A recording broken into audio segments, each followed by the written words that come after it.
Part 3, exploring boundaries, trusts, and ways to keep faith. Trust is a valuable gift that each of us may offer to others and must earn from others. So part 3 of this 3-part series will focus on social and relationship boundaries, choices, decisions, and consequences. We will also discuss developing trust, types of touch, touching rights, sexual exploitation, and abuse. We will finish up this 3rd part by learning about safety rules at home, as well as computer and internet safety. Social and relationship boundaries. Understanding social and relationship boundaries is crucial for many reasons. It provides a basis for acting in ways that are considered socially appropriate. Boundaries provide us with guidelines for talking and acting in ways that will encourage other people to accept us as part of the community. It is important for developing and maintaining healthy relationships. People are more willing to get to know and spend time with us if we act in ways that are respectful. It informs us of our own rights to be treated respectfully and with dignity. This means we have a strong sense of our personal space and the right to control our own bodies. Making choices for myself. Identify what it means to make a choice or a decision. Some choices and decisions are more difficult. As we mature, we make more choices and decisions for ourselves. Choices we make often have consequences for others and ourselves. Making choices and decisions for ourselves is an important part of who we are. Learning to make good decisions often takes a lot of practice during the time we are children, teenagers, and adults. Some choices and decisions are more difficult and require more thought. As we mature, we make more choices and decisions for ourselves. We make a choice. There are choices, we make a decision, and then there are often consequences. We are capable of making choices that may not be good for us. Oftentimes, we learn important lessons from making poor choices. Some learners will have a more difficult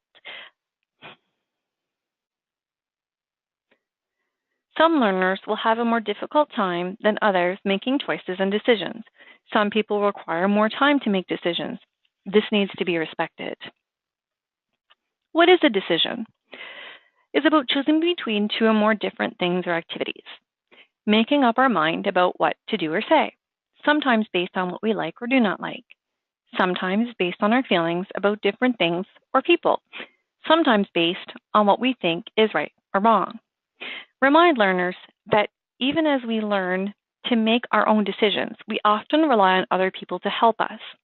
This is a natural part of having healthy relationships, particularly with people we trust. It is sometimes important to get help with making decisions. We may be confused by a situation, or we may just be unsure of what to do. It is natural for all people to look to others for help. Even though we may ask others for help, we still have to make our own decisions. Choices.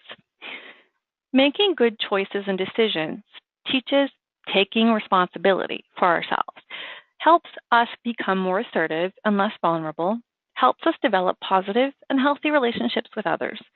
Practicing good decision-making is the key, and it must happen in all environments, home, school, and other environments as well.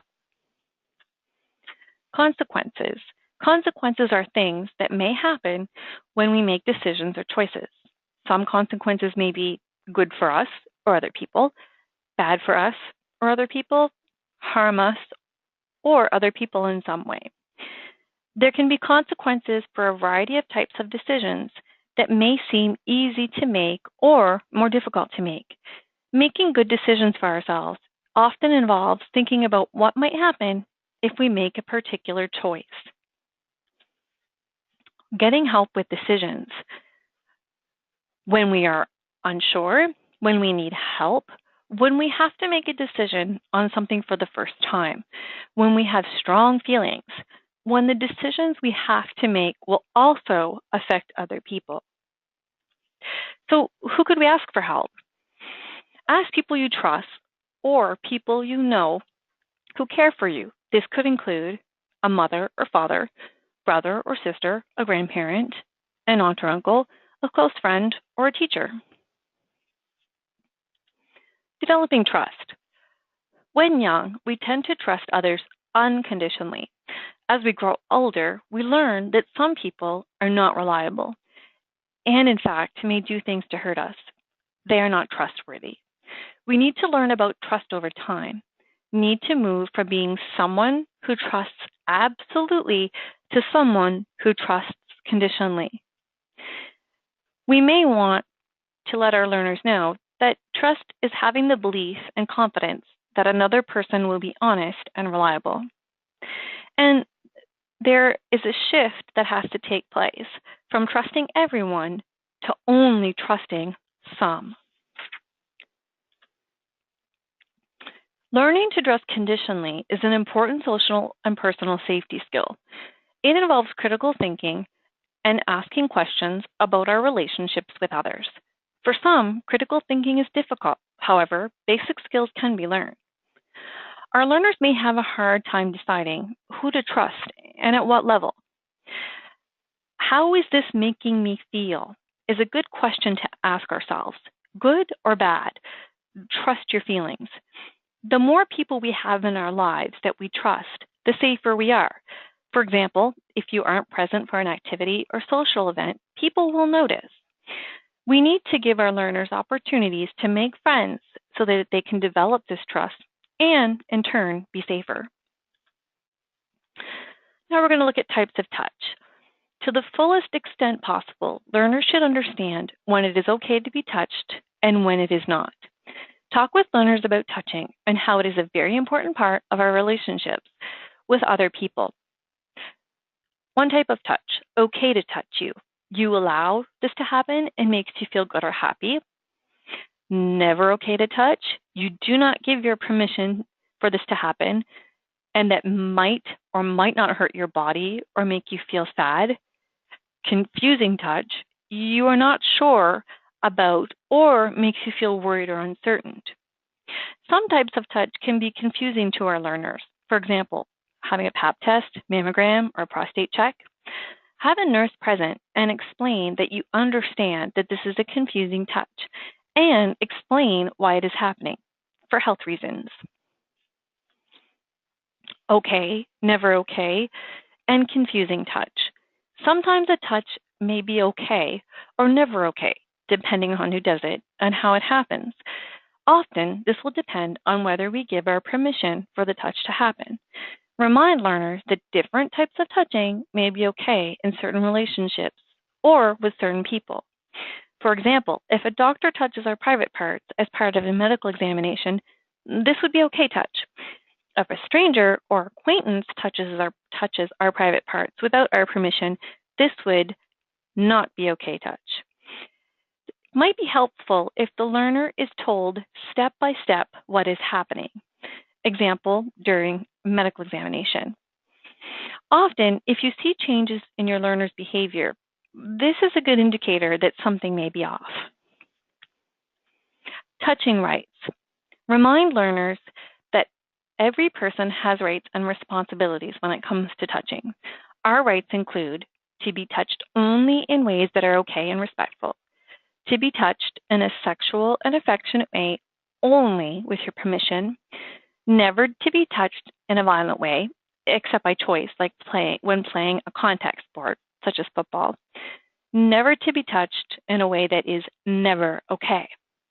Remind learners that if someone touches them in a way that is never okay, it is not their fault, but the fault of the other person. Explain to them that just as we have touching rights, we are also responsible for the way we touch others.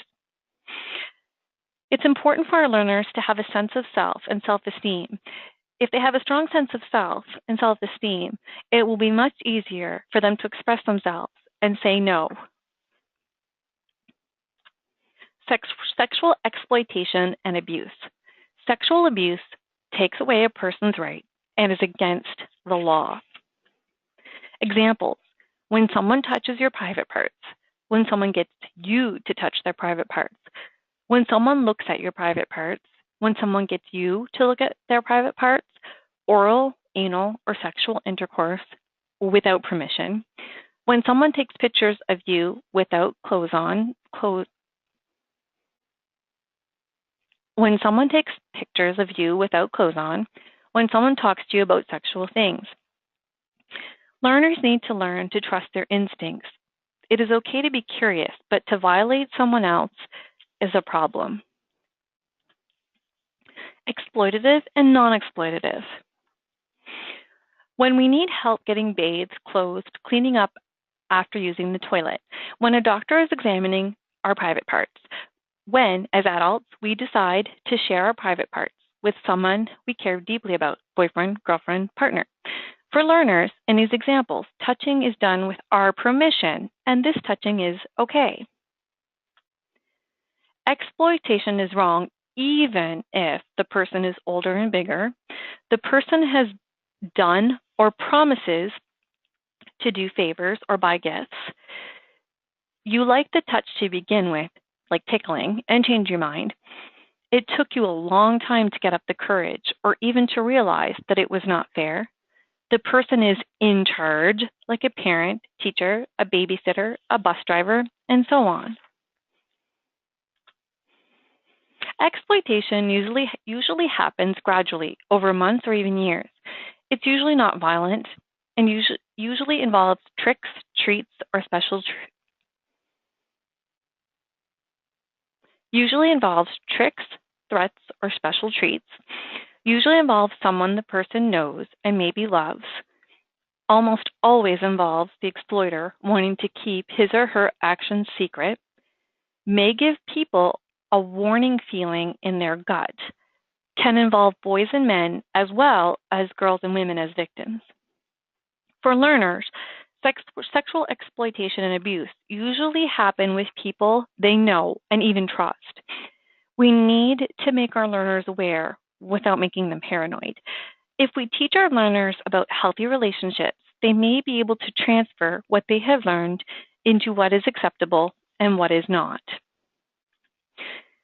Dealing with sexual exploitation and abuse. We want to balance between the fact that most people we know or we encounter from time to time will not want to exploit or abuse us in a sexual way. Our goal is to have good and healthy relationships with many people in our lives. Learning about safety rules at home. Never open the door to a stranger. Never tell someone you're at home alone. Do not give out private information about yourself to people who call on the telephone. And computer safety. Never post personal information, cell phone numbers, home phone numbers, your address or current location. When creating a screen name, do not include personal information, such as your last name or date of birth. Censor your photos. They can often provide clues to personal information. Never send photos to people you meet online.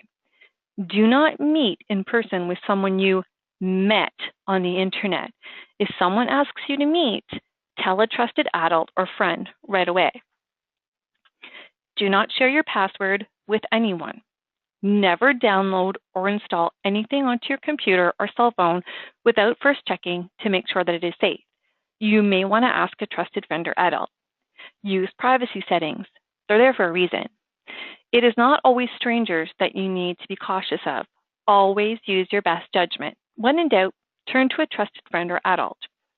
Remind learners that once they send a text or a photo, they cannot get that back, and they do not know how it may be used. Not everyone on the internet is who they say they are. Remember that these rules apply to your computer as well as your cell phone. If something feels off or wrong, then check with a trusted friend or adult. Thank you for joining me for part 3 of this series. I hope you found some helpful tips that you can share with your learners.